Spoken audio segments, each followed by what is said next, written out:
Hello everybody, my name is Nick, and this is my 1988 300ZX Turbo. If you haven't pieced it together by now, we're in the absolute shithole of Green Bay, Wisconsin, and I bought this car in Seattle and drove it all the way back, sight unseen, just looking at some photos. It held up, somehow. I really overpaid for this thing a little bit, just because I wanted a super clean one. I wasn't trying to fuck around. It paid off in the end. I didn't have to deal with any bullshit, and now I have a super clean car. For the exterior, this is a Thunder Black car, and it's a turbo model, so you get the fancy spoiler on the back.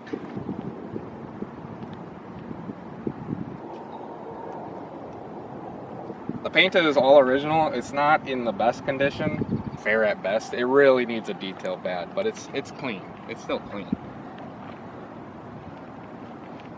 T-top car. Most of these came in T-tops. If you find a slick top car, it's a pretty rare car actually, from what I know, based off of what I know. I don't know the numbers or anything, but I just know that they're desirable if they're slick tops. But me personally, I love the T-top. Let's take a look at the engine bay.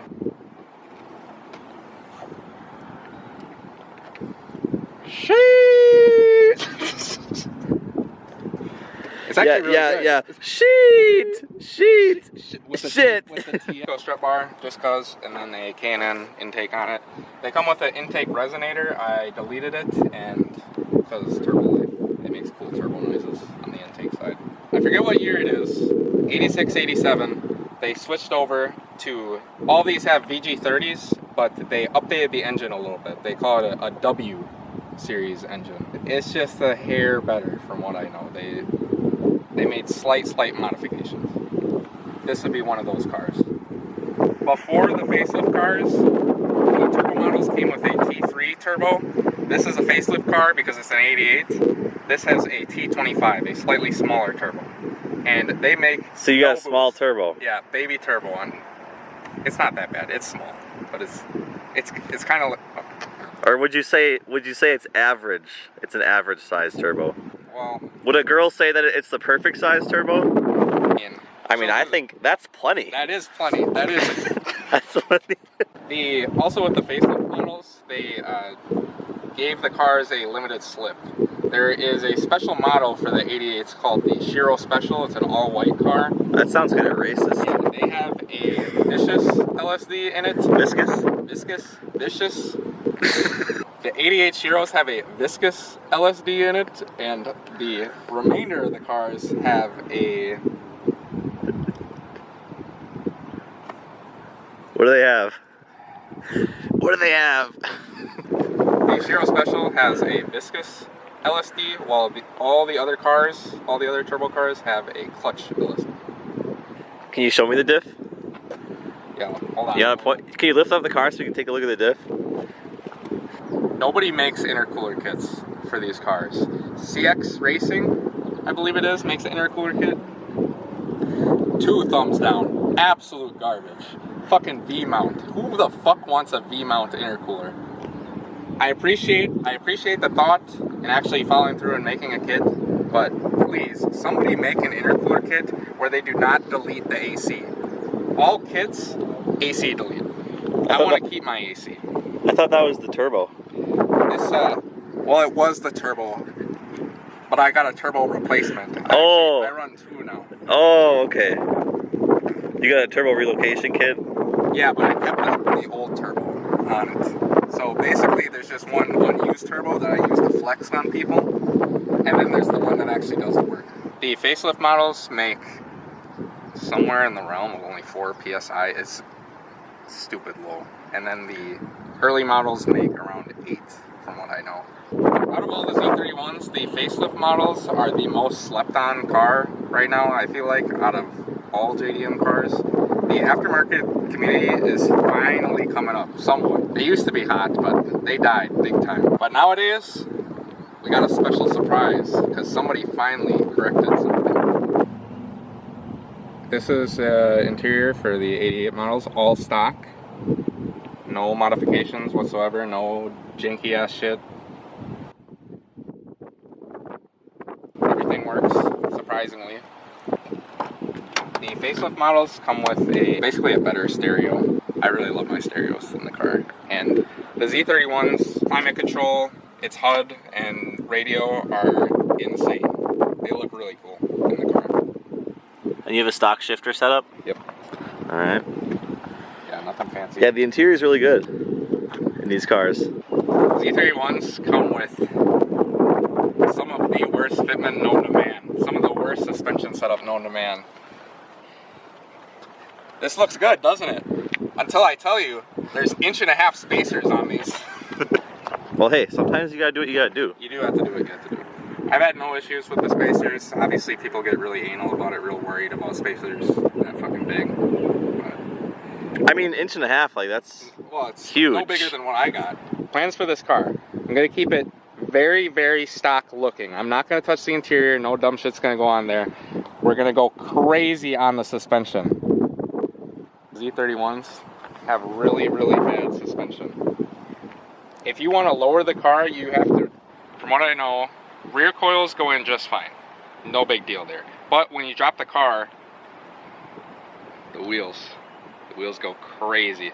If you look up photos of any Slam Z31, you can see how significant the camber is, and especially the rear wheels.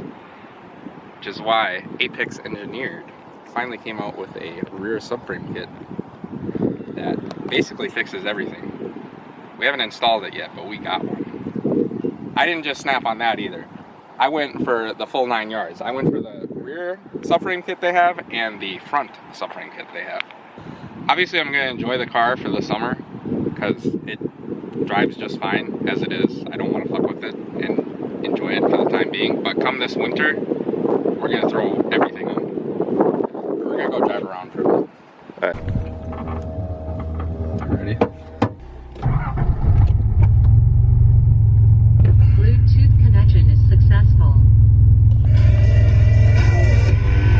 Oh, That's awkward. there we go. One of my favorite features of the Z.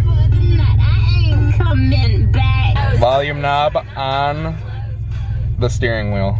That's pretty clutch. I use it all the time.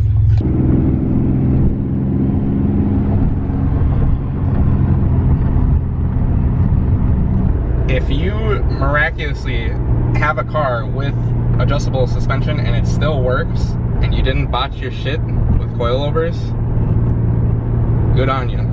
Good on you. Does yours work? Mine does work, except Wow. the only thing that actually is decent is firm. The other two are way too soft.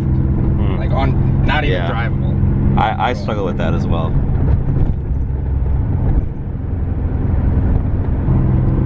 No, but on this firm setting, the car is actually really comfortable to drive. Like it just feels good. Normally, you drive a car from 88 or...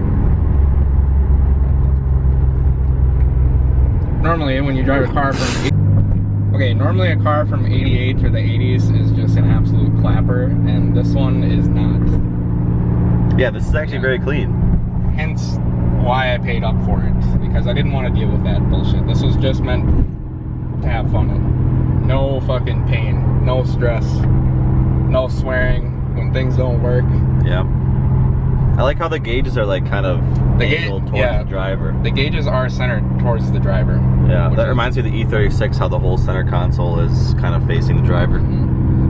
Yeah, I like that a lot.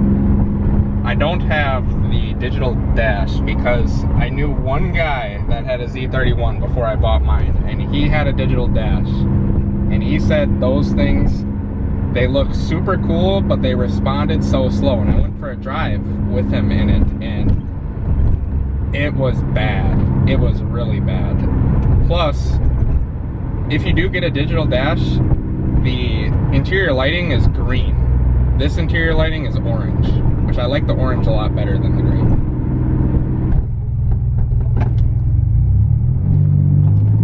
Do first gear. Oh my, dude.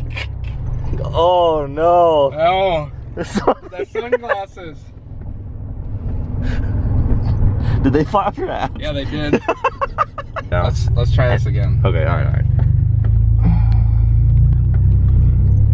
I don't. You hear that? focus? You hear that gear grind? Yeah, you grind the fuck out of I'm second. I'm gonna double clutch it.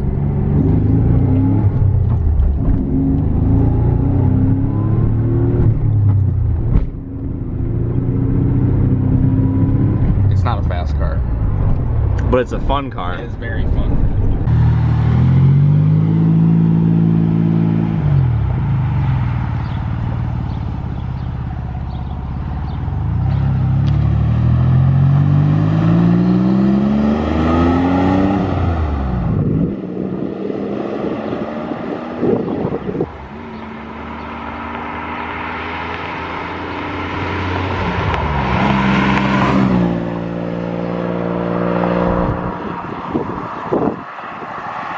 First to third.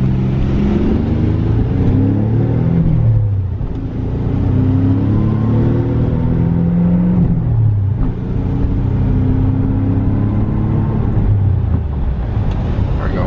That was a good one. Yeah. All right. It's not slow. It's not. It's zippy. Yeah. It's zippy, but it's not fast by any means.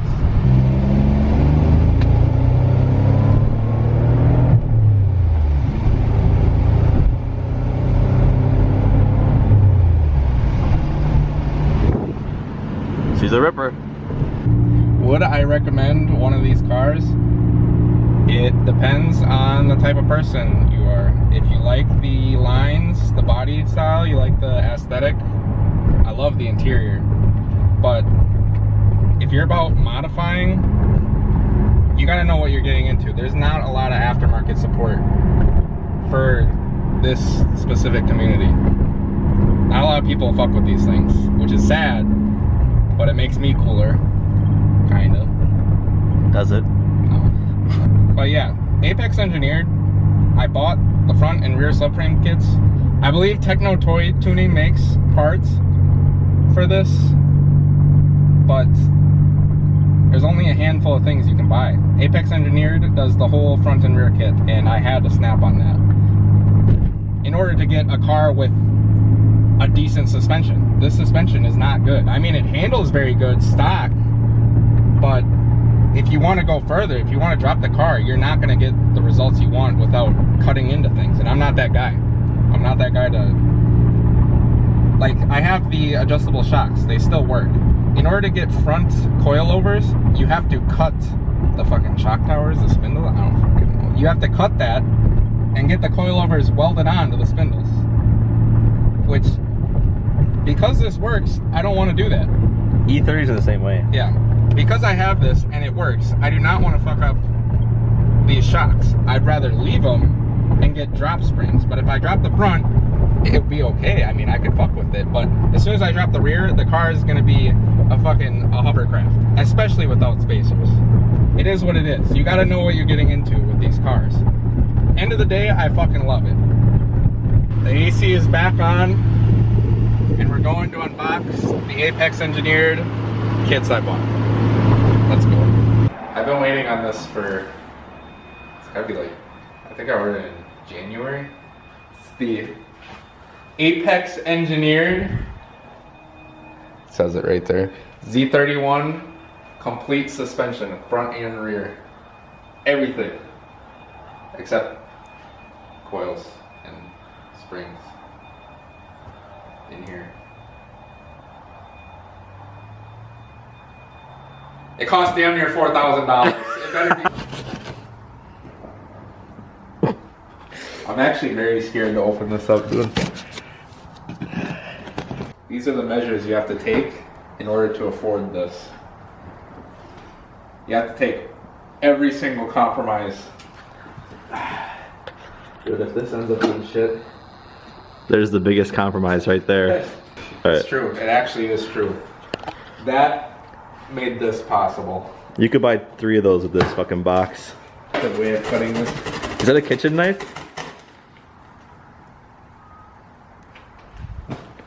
Are you using a kitchen knife? Holy fuck. Yeah, I am.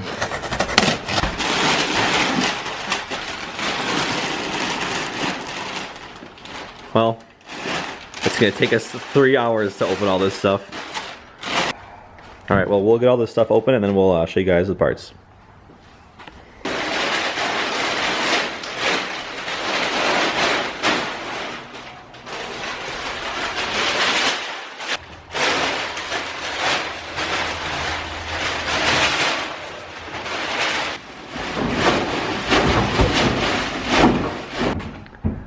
Showcase those.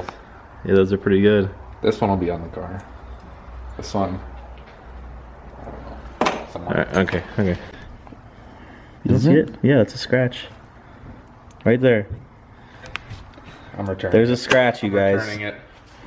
There's a scratch already on it. He didn't even open it. Oh my god. Oh, you're hyped. Honestly, you should have got like a cool color, like yellow or something. You get a little sneak peek? Nah. Oh. I'm gonna have you get the first look at it. You spent all your money on it. All the bank's money. I had a bunch of money saved up and somebody said, what's it doing just sitting there? What good is it doing just sitting there? Yeah. That guy's smart. That guy must make a lot of smart purchases. That guy has an E30 that's leaking gas currently, so. Yeah. Fuck that guy. Oh, there it is. Oh my god. Oh.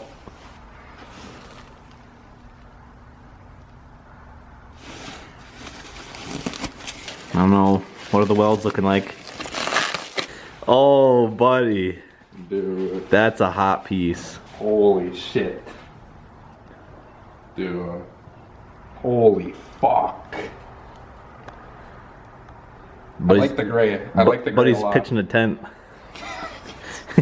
He's pitching a tent. Damn, that does look good though. It's so subtle. Like,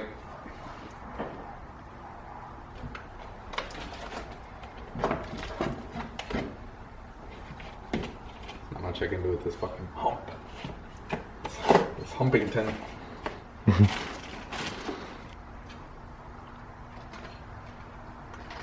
Alright, we got our unboxed. I am cheesed. This thing is fucking crazy. This is their gloss gray color. I believe their standard color was a wrinkle, like a wrinkle black. There are some tiny, this is a good example, discrepancies. There are some tiny discrepancies when they were fabbing it up. For damn near $4,000, I wouldn't expect that by any means. That's kind of ridiculous, but I understand, like, fabbing it up. I mean, the welds look decent. No, it looks extremely good. I'm very satisfied. Like, that little notch in there, that little Yeah, I mean that's nick just in there, that's no big deal. yeah. It doesn't bother me. I mean, if you get somebody super anal about all that money, I would be pissed. I'm not. That's pissed like at all. more than my life savings. That's Yeah, no. Overall, this stuff is really nice no, quality. it's insane. And the hardware is a crazy touch. I'm really happy that they have it all labeled. Yeah, they have it all labeled and everything. But yeah, well, when are we gonna do this? This is gonna be over winter. Okay. I'm just trying to get everything ready. Gotta do a complete. The goal is to have the suspension completely redone. This, along with shocks, and then we'll try and drop the fuck out of it. Just see how it looks. That's respectable. I like that. Yeah. All right. That's phase 1 of the Z31 plan. Okay. Sweet. Yeah. So it's gonna be a while before you see this again, but when you do, I'm gonna be very frustrated. Shout out Apex Engineered for all this stuff. Sure, it's not on the car, but it looks great. It was packaged amazing, unlike SLR. Damn. Yeah, Really went we're there. on their case. Damn. Hardware's awesome. Finish is awesome. I love it. It was worth the money so far. Not on the car yet, so we'll have to see. But just by initial impressions, I think everything is gonna go super smooth. It's gonna be a while, but stay tuned. Like, subscribe. Come this winter, we're gonna be throwing this in the car as soon as possible. As soon as she gets cold out and I have nothing to do. And I'm You should get a job. bored. Yeah, as soon as I get a better job. All this will go in and we'll document it, the process, and we'll talk about how easy it is. Ow. We'll talk about how easy it went or how difficult it was, what we ran into. You know, the usual stuff, like we do with your cars, so. Yeah. All right. See you guys later. Peace out.